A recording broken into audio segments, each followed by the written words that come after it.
नमस्कार, पीडब्ल्यूएन क्लासेस में आपका स्वागत है। और उन बच्चों को बहुत बहुत बधाइयां जो बच्चे यूपी पुलिस में मेडिकल के लिए पास हुए हैं। अब बच्चों के मन में काफी प्रश्न है कि मेडिकल परीक्षा में या मेडिकल टेस्ट में क्या क्या होता है, तो मैं आपको एक एक करके सब चीज जानकारी बता देता हूं। देखिए, मैं आपके स्क्रीन के सामने एक कागज लगा दे रहा हूं या सर्टिफिकेट, वो एक प्रमाण पत्र लगा दे रहा हूं। जिन बच्चों का मेडिकल जो मतलब पिछली बार हुआ है, तो उसके मैं प्रमाण आपको दिखा दे रहा हूं कि क्या मेडिकल में होता है। ठीक है, तो आप स्क्रीन में देखते चलिएगा, बाकी मैं अपने लैपटॉप पे देख के आपको जानकारी क्लियर बिल्कुल बताते चलता हूं। ठीक है, देखिएगा, मेडिकल दो प्रकार के होते हैं। एक आपके पास होता है प्राइमरी प्राथमिक मेडिकल, जिसमें आपकी लंबाई, ऊंचाई, वजन, दौड़, ये आपका टेस्ट किया जाता है। तो वो तो आप लोगों का हो चुका है, तब आप यहां तक पहुंचे हैं। इसके बाद होता है एक सेकंड मेडिकल, जो अब आप लोगों का होना है। ठीक है, तो सेकंड मेडिकल में जैसा कि आप देख पा रहे हैं स्क्रीन में, पहले नंबर पे भाग द्वितीय शारीरिक मानक परीक्षण। ठीक है, इसमें पहले नंबर पे नॉक नी, मतलब आपके जो घुटने हैं आपस में टकराने नहीं चाहिए। जब आप खड़े हो तो जो घुटने हैं, ये घुटने आपके बीच में आपस में टकराने नहीं चाहिए। ठीक है, सेकंड आपके पास फ्लैट फीट, समतल तलवा। आपका जो तल है वो बिल्कुल समतल नहीं होना चाहिए, एक कर्व होना चाहिए। जहां पर आप पंजा रखें तो उसके बीच में एक कर्व हो। ठीक है, तीसरा आपका उभरी हुई नसें, मतलब आपकी जो नसें हैं वो बिल्कुल आपके पास फ्लैट, एक जो वेरिकोज एक वेंस होती हैं, वो एक उभरी हुई नसें का एक रेशियो होता है, उस रेशियो पे आपके पास होना चाहिए।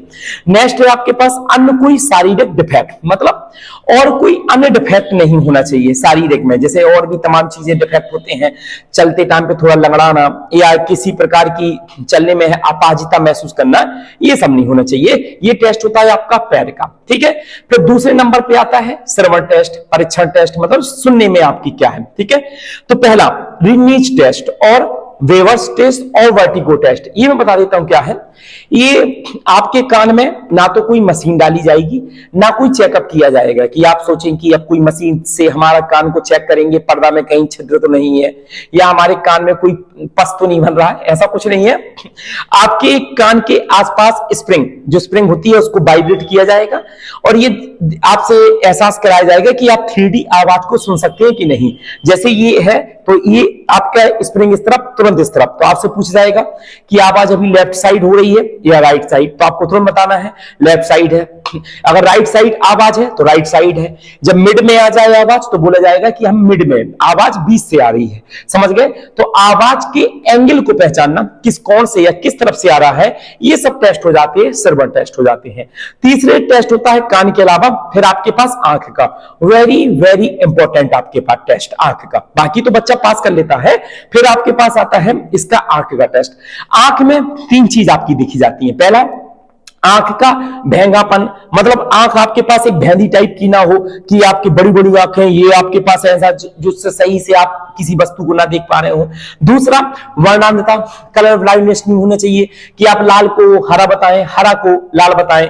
ठीक है, तो जो आपकी कलर ब्लाइंडनेस है वो आपका नहीं होना चाहिए। दूसरा, मतलब आपको रंग दिखाया जाएगा और आप जो कलर है वही कलर आपको बताना है। लाल है तो लाल बताइए, हरा है तो हरा बताइए। ठीक है, तीसरा आपके पास दूरदृष्टि और निकट दृष्टि दोष, ये दो दोष होते हैं, आपने पढ़ा होगा, एग्जाम की तैयारी करते समय पढ़ा होगा। तो आपके आंखों में ये दोनों बीमारियां नहीं होनी चाहिए। मतलब कि आप दूर की चीज ना देख पा रहे हो, पास की चीज सही से ना देख पा रहे हो, तो ये निकट दृष्टि दोष और दूरदृष्टि दोष नहीं होना चाहिए। दोनों ही बिना चश्मे वालों के लिए है। चश्मा नहीं तो, चश्मा तो होना ही नहीं चाहिए था, मतलब बिना चश्मा, बिना चश्मा का आपको, आप दूर की चीज को भी साफ देख सके और पास की चीज को भी साफ देख सके, ये आपसे टेस्ट कराया जाएगा। समझ गए? चश्मा नहीं होना चाहिए। समझ गए? ओके, इसके बाद अब आपके तीन टेस्ट हो गए हैं। मैं चौथा इत्यादि, कुछ सम टेस्ट। इत्यादि के मतलब कहीं आपको, अब बच्चों के मन में रहता है कि हमको कोई बीमारी है, मान लो जो मलेरिया है, टाइफाइड है, बवासीर है या मान लीजिए बुखार है, तो हमको बाहर कर देंगे कि नहीं। इन सब का टेस्ट नहीं होता है। बुखार, बवासीर, ये सब बाकी बीमारियों का टेस्ट, आपका चेकअप नहीं कराया जाता है। केवल तीन चीज का, आपके पैर का, कान का और तीसरा किसका, आंख का। ठीक है, बात आ गई समझ में। अब आगे चलते हैं, आगे हम लोग देखते हैं सेकंड पेज में। एक मिनट रुकिएगा, मैं इस पेज को थोड़ा डिवाइड कर लूं जी।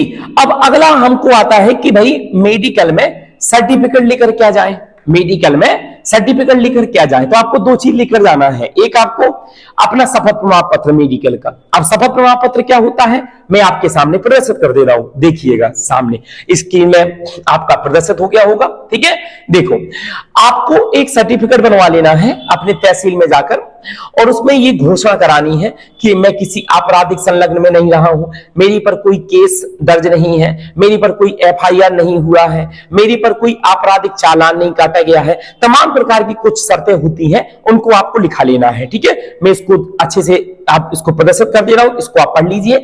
एक सेम सर्टिफिकेट ऐसा 10 रुपए का आप बनवा लीजिए। 10 रुपए पर्याप्त है, ज्यादा महंगा बनाने की जरूरत नहीं है। तीसरा होता है आपका चरित्र प्रमाण पत्र, मतलब करेक्टर सर्टिफिकेट। करेक्टर सर्टिफिकेट मैंने पहले भी आपको बताया था। करेक्टर सर्टिफिकेट अगर आपका स्कूल का है तो स्कूल का लेके जाइए, विद्यालय का है विद्यालय का लेकर जाइए, डिग्री कॉलेज का है कॉलेज का है लेकर जाइए। अगर नहीं है, तीनों नहीं है, तो आप अपने गांव में रहते हैं तो ग्राम प्रधान से करेक्टर सर्टिफिकेट बनवा लीजिए। अगर शहर में रहते हैं तो नगर निगम से, अपना नगर पालिका से करेक्टर सर्टिफिकेट बनवा लीजिए। ये तीनों ही सर्टिफिकेट मान्य होंगे, समझ गए। अगर विद्यालय कॉलेज का सर्टिफिकेट है तो वो मान्य होगा, यदि वो नहीं है तो अपने ग्राम से किसी प्रधान से बनवा लीजिएगा, अपने गांव के प्रधान से कि मैं यहाँ का निवासी हूं, ये मेरे यहाँ निवास करता है, बाकी सब कलेक्टर में उच्च है। एक कलेक्टर सर्टिफिकेट होता है उसको मान्य करा लीजिए तो मान्य हो जाएगा। अगर शहर में रहते हैं तो नगर निगम नगर पालिका से आप मान्य करा लीजिए। ठीक है, ये आपको लेके जाना है। फिर भी आपके मन में कोई डाउट रह जाता है, किसी प्रकार का कोई प्रश्न रह जाता है, आप कमेंट में प्रश्न छोड़ दीजिएगा, हम आपका आंसर कुछ घंटों के अंदर में जरूर देंगे। ठीक है, धन्यवाद। जय हिंद, जय भारत, जय जवान, जय किसान, नमस्ते। खुश रहिए, प्रसन्न रहिए और जितना हो सके दूसरों की मदद करिए, और भगवान इस काबिल आपको बनाए कि आप दूसरों की मदद कर सके। जय हिंद।